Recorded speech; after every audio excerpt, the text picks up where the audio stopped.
वर्मा के बयान से सीतापुर में ब्राह्मण समाज में आक्रोश है। आपको बता दें, उसको लेकर आज आईएएस संतोष वर्मा का पुतला फूंका गया है ब्राह्मण समाज के द्वारा, क्योंकि उन्होंने एक आपत्तिजनक टिप्पणी की थी। हम बातचीत करेंगे। क्या आज पुतला फूंका है, क्या कहना चाहेंगे? देखिए, अभी 4-5 दिन पहले मध्य प्रदेश के आईएएस हैं संतोष वर्मा, जिन्होंने ब्राह्मण समाज की बहन बेटियों के बारे में अभद्र टिप्पणी करी थी।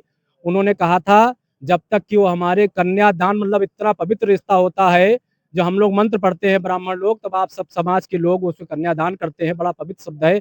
उस शब्द को उन्होंने कहा हमको दान किया जाए, और उनके बेटे के साथ कोई ब्राह्मण बेटी रिश्ता बनावे, संबंध बनावे, तो ऐसे कुत्ते से हम कहना चाहते हैं कि पहले तुमको 100 बार सोचना पड़ेगा। जूतों से तुमको मुलाकात होगी। और तुमको हम बता देना चाहते हैं, ब्राह्मण समाज 18-20% है।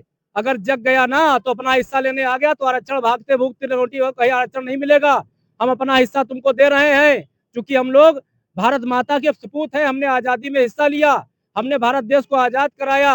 हम कानून के हाथों मजबूर है, संविधान हमने बनाया, तो उसके बाद ये जो व्यवस्थाएं लागू हुई उसको हम मानते हैं, स्वीकारते हैं। लेकिन तुम उस चीज को नाजायज फायदा उठा रहे हो। तो तुमको बता दें कि आरक्षण तुमको भीख दी जा रही है, वो हमारे हिस्से की। तुम आईएएस हो, अरे आईएएस तो हमारे ब्राह्मण समाज के लड़के, सवर्ण समाज के लड़के ऐसे चुटकी में पास करके फेंक देते हैं। वो तो कहोगे उनके 90 नंबर और तुम्हारे 40 नंबर, वो तो तुम उनसे चीटिंग करके आ जाते हो, वरना वो तो 90 नंबर ला करके भी बेचारे अयोग्य हो जाते हैं, और तुम योग्य हो जाते हो, चूंकि ऐसी व्यवस्था की गई है सरकार के द्वारा। और हमारी व्यवस्थाएं है, संविधान में हम विश्वास रखते हैं, लेकिन ऐसी बेइज्जती करके, ऐसे संविधान की हमको जो है, ऐसे लोग कतई बर्दाश्त नहीं किए जाएंगे जो पूरे पूरे समाज को गंदी निगाह से देखें। इसको बर्खास्त किया जाए, उसको जेल भेजा जाए, क्योंकि अगर ये फिर से बहाल हो गया, मध्य प्रदेश सरकार ने कर दिया, तो ये फिर से वैसी भावना रखेगा। और जो अगर महिलाएं बिटिया जाएंगी हमारे, तो ये गंदी निगाह से देखेगा। इसलिए इसको अब सेवा करने का मौका नहीं मिलना चाहिए। यही अखिल भारतीय ब्राह्मण महासभा और सर्व समाज संगम सभा सीतापुर की मांग है कि इसको बर्खास्त करके जेल में डाला जाए। पुतला फूंका है, क्या कहना सर,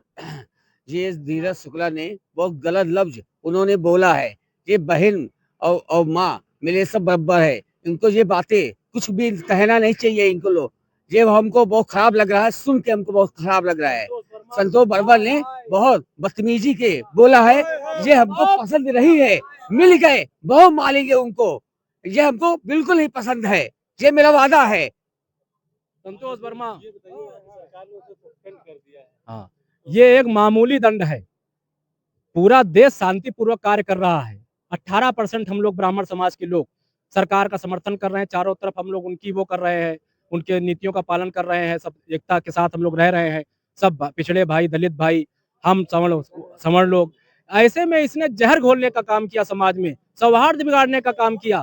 इसने बहुत गलत कार्य किया। इसको एनएसए लगा करके जेल भेजा जाए। बहुत अच्छा माहौल चल रहा है देश के अंदर, कहीं कोई दिक्कत नहीं है। हमारे यहाँ होता तो न जाने क्या हो जाता, उत्तर प्रदेश के अंदर होता। मध्य प्रदेश सरकार तो की वहां पर मामला है भोपाल का, हम उनसे मांग करेंगे अजाक्स के में, क्योंकि इसने वो बात कही मीटिंग अजाक्स में।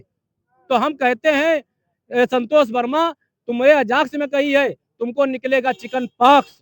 चिकन पॉक्स ऐसा निकलेगा कि तुम मुंह दिखाने लायक नहीं बचोगे। तुमने ब्राह्मण बेटियों के क्या ऊपर, सनातनियों सब बेटियों के ऊपर जो तुम्हारी निगाह है, तो कोई की बेटी हो, बेटी तो हम लोगों के समान होती हैं, सारी बेटियां बराबर हैं हम लोगों के लिए। इसलिए हम उनसे, राष्ट्रपति महोदय से हमने मांग करी है कि ये जो है इसको वहां से बर्खास्त करें और इसको जेल भेजने का काम करें। तो ये थे धीरज पांडे, जिसको जो पुतला फूंके हैं संतोष सिंह का, जो आईएएस थे मध्य प्रदेश में। उन्होंने एक बयान दिया था, एक टिप्पणी की थी ब्राह्मण समाज के ऊपर, जिसको लेकर इन लोगों में आक्रोश है, और संतोष आईएएस का पुतला भी फूंका है और कार्रवाई की मांग की है। फिलहाल प्रदेश सरकार ने उन्हें सस्पेंड कर दिया है। आगे क्या कुछ होगा वह भी वीटीवी न्यूज आपको दिखाएगा। वीटीवी न्यूज से विपिन राजवंशी, सीतापुर।